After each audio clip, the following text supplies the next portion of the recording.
Pada pertemuan yang lalu kita membahas tentang air mutanajis. Jadi kesimpulannya adalah apabila air itu kurang dari 2 kula, kejatuhan najis berubah atau tidak berubah, maka hukumnya air itu mutanajis. Diapain air itu? Bisa digunakan tidak? Bisa dipakai wudu, mandi wajib, mandi sunnah, istinja menghilangkan najis, disiram ke mobil boleh tidak? Disiram ke lantai boleh tidak? Kalau disiram ke mobil, mobilnya jadi najis, disiram ke lantai, lantainya jadi najis. Ya, tidak bisa diapa-apain. Tapi bagaimana kalau seandainya dibuang sayang, dipakai nggak bisa? Ada nggak cara yang lain?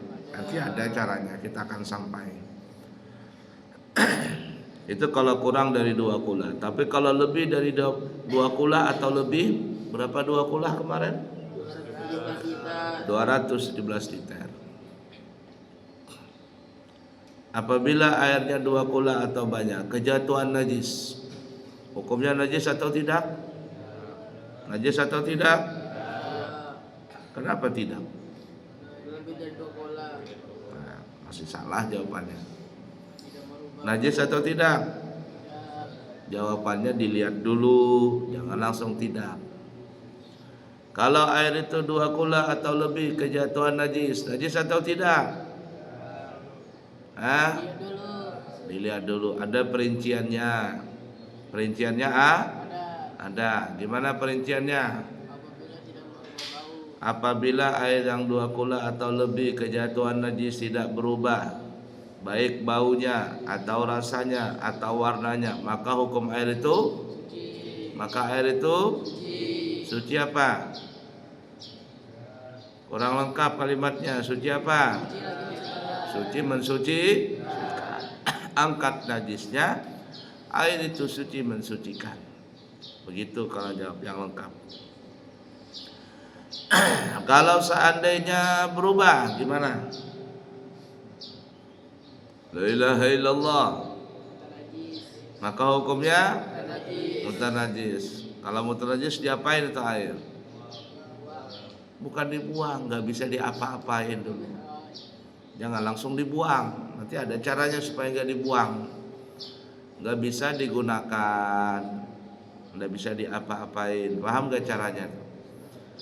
Kalau 2 kula berubah warna, bau, rasanya, warna, bau atau rasanya dengan sebab najis, maka air itu mutanajis, nggak bisa digunakan dulu. Stop di situ dulu. Tidak langsung dibuang. Stop, koma. Supaya nggak dibuang gimana caranya? Nanti akan sampai caranya. Faham tuh? Nah, sekarang kita belajar yang baru. Permasalahan. Ingat ya, hukum fikih ini hukum zahir. Hukum zahir. Apa yang dilihat oleh mata kepala, itulah hukumnya. Paham nggak? Ingat ini rumusnya nih. Fikih ini adalah menghukumkan apa yang terlihat oleh mata. La ilaha illallah, dijawab biar semangat, jangan ngantuk. Hukum fikih ini adalah hukum yang menghukumkan zahir, hukum yang dilihat oleh mata. Ingatin rumusnya nih, dasarnya ini nih. Kalau tidak terlihat oleh mata kepala atau ragu-ragu, maka dikembalikan ke hukum asal. Hukum asalnya apa? Kalau dia najis, kalau dia suci. Ingatin nih, ini fikih nih. Semuanya itu, baik dalam masalah air, dalam masalah jual beli, dalam masalah muamalah, semuanya itu. Ya. Dalam masalah qadha juga begitu. Dalam masalah qadaya, dalam masalah persidangan. Apa yang zahir itu yang dihukumkan. Yang tidak lihat, yang tidak nampak, ragu-ragu, tidak dihukumkan. Dikembalikan ke hukum asal. Paham gak kira-kira? Nah, ini permasalahan. Ada seseorang mempunyai air 2 kula.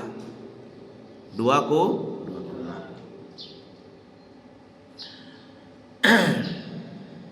Kejatuhan najis. Air itu 2 kula atau lebih. Jatuhlah tikus mati. 2 kula. Jatuh tikus di situ, tok.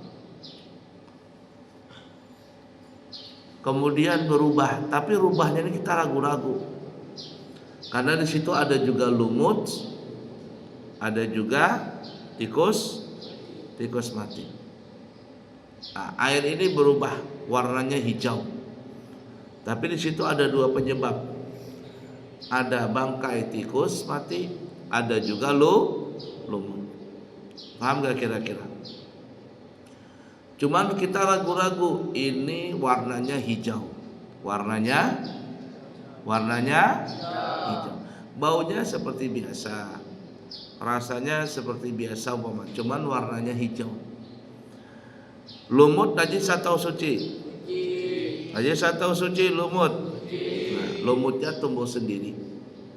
Kalau kemarin kita bahas kalau ada air kurang dari 2 kula atau lebih dari 2 kula, lumut tumbuh dengan sendirinya, warnanya berubah jadi hijau. Apa hukum air itu?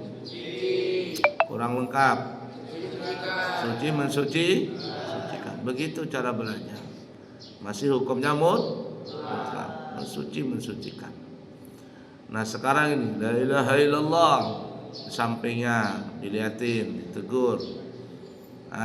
Jangan dibiarkan sesat, nggak boleh. Baik, kembali. Jadi air ini ada kena air 2 kula. Ada bangkai tikus, ada lumut di situ. Warna baunya seperti biasa, rasanya seperti biasa, cuman warnanya hijau.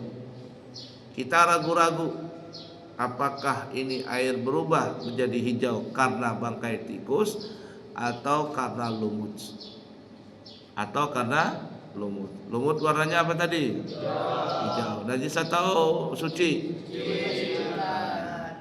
Kemudian pertanyaannya, kan kita ragu-ragu nih air ini berubah warna hijau.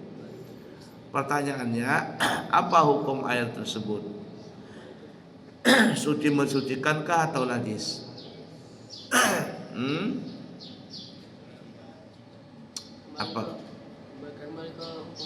Apa hukum asal?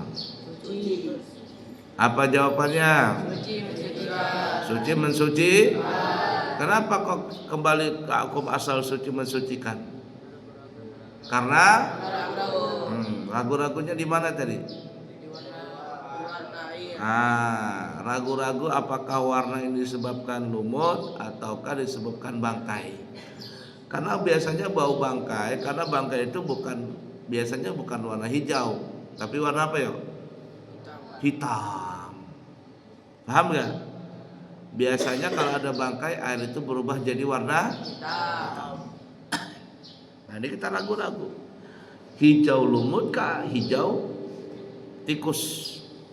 Maka air itu, kalau kita bicara hukum nih, hukum itu airnya, maka hukumnya tetap suci.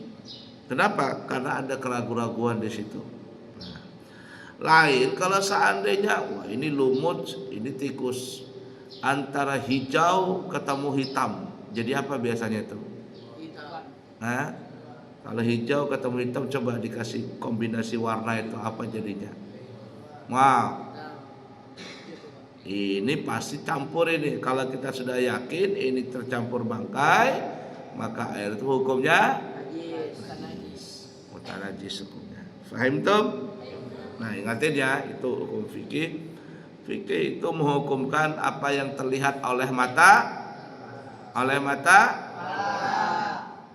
yang zahir. Kalau ragu-ragu kembali ke asal. Kalau dia najis, jadilah najis. Kalau dia suci, jadilah suci asalnya. Kalau asalnya halal, maka jadi halal. Kalau hukumnya asalnya haram, maka hukumnya haram. Lihatin asal muasalnya. Fahim tum? Lanjut.